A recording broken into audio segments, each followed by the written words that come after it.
নমস্কাৰ সকলোকে স্বাগতম জনাইছোঁ মোৰ ইউটিউব চেনেললৈকে। আজি এই ভিডিঅ'ৰ জৰিয়তে এটা অত্যন্ত গুৰুত্বপূৰ্ণ বিষয় আলোচনা কৰিব বিচাৰিছোঁ।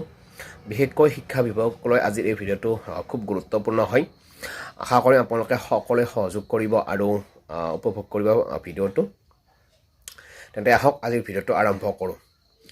আজিৰ ভিডিঅ'টো এনেকুৱা ধৰণৰ যে শিক্ষা বিভাগ বিশেষকৈ নিম্ন প্ৰাথমিক বা উচ্চ প্ৰাথমিকৰ এই ভিডিঅ'টো বহুত বেছি ইম্পৰ্টেণ্ট হয়, কিয়নো নিম্ন প্ৰাথমিক আৰু উচ্চ প্ৰাথমিকৰ বিজ্ঞাপন মুকলি হোৱাৰ পিছতেই এতিয়া বিভিন্ন সমস্যাই দেখা দিয়া হৈছে। কিছু বছৰ আগৰে পৰা এইটো সমস্যা জটিল হৈ আহি আছে।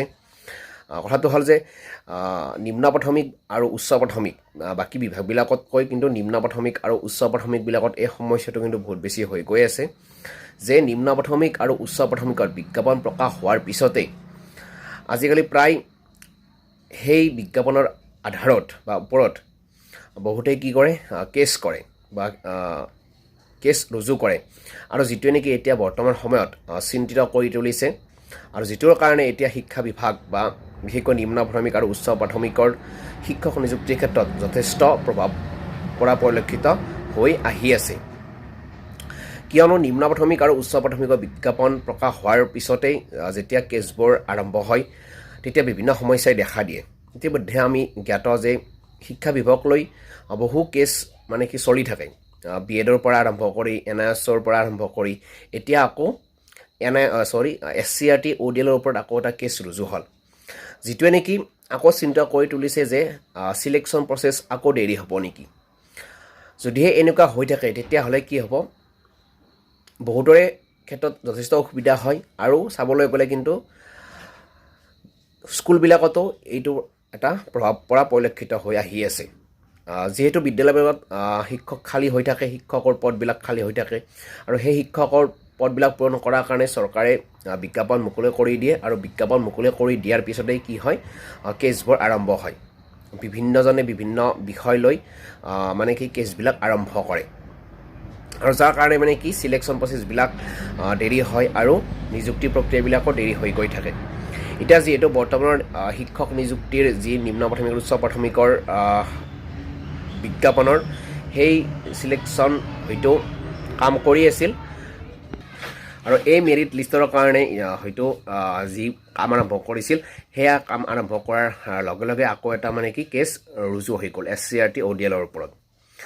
এনেকৈ যদিহে কেছবোৰ চলি থাকে তেতিয়াহ'লে হয়তো শিক্ষক নিযুক্তিৰ মেৰিট লিষ্ট ওলোৱাত যথেষ্ট অসুবিধা হোৱাৰ সম্ভাৱনা থাকে, আৰু যাৰ প্ৰভাৱটো কিন্তু ছাত্ৰ ছাত্ৰীৰ ওপৰতো পৰে আৰু বিদ্যালয়বিলাকতো পৰে। যদিহে বিদ্যালয়বিলাকত শিক্ষক পদ খালী হৈ থাকে তেতিয়া ছাত্ৰ ছাত্ৰীয়ে উপযুক্ত শিক্ষা নাপায়, আৰু সেই সময়তে কি হয়, বহুতেই আশা কৰি ৰৈ থাকে যে শিক্ষক হোৱাৰ সপোন, আৰু সেইটো কিন্তু ব্যাঘাত জন্মে এই কেছ মকৰ্দমাৰ ফলত, আৰু বহুতৰে বয়স উকলি যায়। এতিয়া যদি এই বিজ্ঞাপনৰ প্ৰচেছটো আকৌ দেৰি হৈ যায় তেতিয়াহ'লে হয়তো আকৌ নতুন নতুন ছাত্ৰ ছাত্ৰী বা প্ৰাৰ্থী অহাৰ সম্ভাৱনা থাকে। এতিয়া এই সমস্যাটো কিন্তু আজি বুলি নহয়, এই সমস্যাটো বহু বছৰ আগৰ পৰাই চলি আহি আছে। এটা বিজ্ঞাপন ওলোৱাৰ লগে লগে সেইটোৰ ওপৰত বহুকেইটা কেছ ৰুজু হয় বিভিন্নজনে বিভিন্ন বিষয়ক লৈ। এতিয়া SCERT ODLৰ ওপৰত কৰিছে, সেইদিনা NISৰ প্ৰাৰ্থীসকলে কৰে, BEdৰ প্ৰাৰ্থীসকলেও কৰিছে। এনেকৈ বিভিন্নজনে বিভিন্ন বিষয় লৈ কৰি থাকে, যাৰ ফলত নিযুক্তি প্ৰক্ৰিয়াবিলাক দেৰি হৈ গৈ থাকে।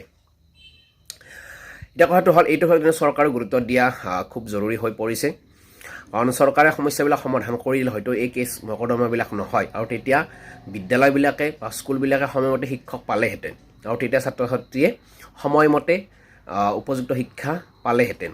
এতিয়া যিবিলাক বিদ্যালয়ত শিক্ষকৰ পদ খালী হৈ আছে সেই বিদ্যালয় এতিয়া সময়মতে পাব লাগিছিল, যদিও কিন্তু এই লেহেমীয়া প্ৰচেছৰ কাৰণে সময়মতে শিক্ষক নোপোৱাৰ ফলত ছাত্ৰ ছাত্ৰীসকলে উপযুক্ত শিক্ষা নাপায়, আৰু যাৰ প্ৰভাৱটো কিন্তু ছাত্ৰ ছাত্ৰীসকলে জাপি ল'বলগীয়া হয়, আৰু এইটো কিন্তু এটা সমাজৰ কাৰণে ক্ষতিকাৰক। গতিকে এই ক্ষেত্ৰত কিন্তু চৰকাৰে ব্যৱস্থা গ্ৰহণ কৰিব লাগে।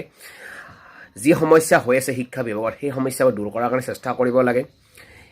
যিমান জানো বা যিমান জানিব পাৰিছোঁ, কিন্তু শিক্ষা বিভাগৰ বৰ্তমান বিভিন্ন সমস্যাই দেখা যায়, বিশেষকৈ নিযুক্তিৰ ক্ষেত্ৰত এটাৰ পিছত এটা কেছ চলি থাকে, যাৰ কাৰণে প্ৰচেছবিলাক লেহেমীয়া হয়। এতিয়া এই যি 5000 পদৰ কাৰণে বিজ্ঞাপন মুকলি কৰি দিছিল, সেইটোৰ কাৰণেও এতিয়া এই SCERT ODLৰ ওপৰত কেছ কৰি দিলে, যাৰ কাৰণে হয়তো পলম হোৱাৰ সম্ভাৱনা আছে। আৰু তাৰ পৰিপ্ৰেক্ষিতত কিন্তু সময়মতে যিসকল পাব লাগিছিল চাকৰিটো সেই সময়মতে নাপায়, হয়তো বহুতে বয়স উকলি যোৱাৰ সম্ভাৱনা থাকে। আৰু যদি নেক্সট আকৌ নতুনকৈ অহা প্ৰাৰ্থীসকলক সুযোগ পায় তেতিয়াও মানে কি বহুতৰে আশা হৈ থাকে, বহুতেই ছিলেকশ্যনৰ পৰা বাদ পৰিবলগীয়া হয়। এনেকুৱা হৈ থাকিলে প্ৰাৰ্থীসকলৰ লগতে ছাত্ৰ ছাত্ৰীসকলৰো প্ৰভাৱ পৰে বা বিদ্যালয় এখন চলোৱাটো অসুবিধা হয়। এখন বিদ্যালয়ত পৰ্যাপ্ত পৰিমাণে যদি শিক্ষক নাথাকে তেতিয়া কিন্তু কি হয়, সেই বিদ্যালয়খন চলাত অসুবিধা হয় আৰু সেই বিদ্যালয়খনত ছাত্ৰ ছাত্ৰীৰ সংখ্যা কমি আহি থাকে। এতিয়া এই সমস্যাটো চৰকাৰী স্কুলৰ বহুত ডাঙৰ সমস্যা হৈ পৰিছে।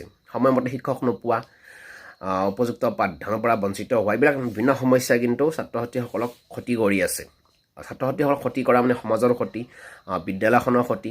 এতিয়া ব্যক্তিগত খণ্ডৰ যিবিলাক স্কুল, সেইবিলাক স্কুলত কিন্তু ছাত্ৰ ছাত্ৰীৰ সংখ্যা দিনক দিনে বৃদ্ধি হৈ গৈ আছে। কাৰণটো বহুতো আছে, কিন্তু এই চৰকাৰী স্কুলবিলাকত এই সময়মতে শিক্ষক নোপোৱা।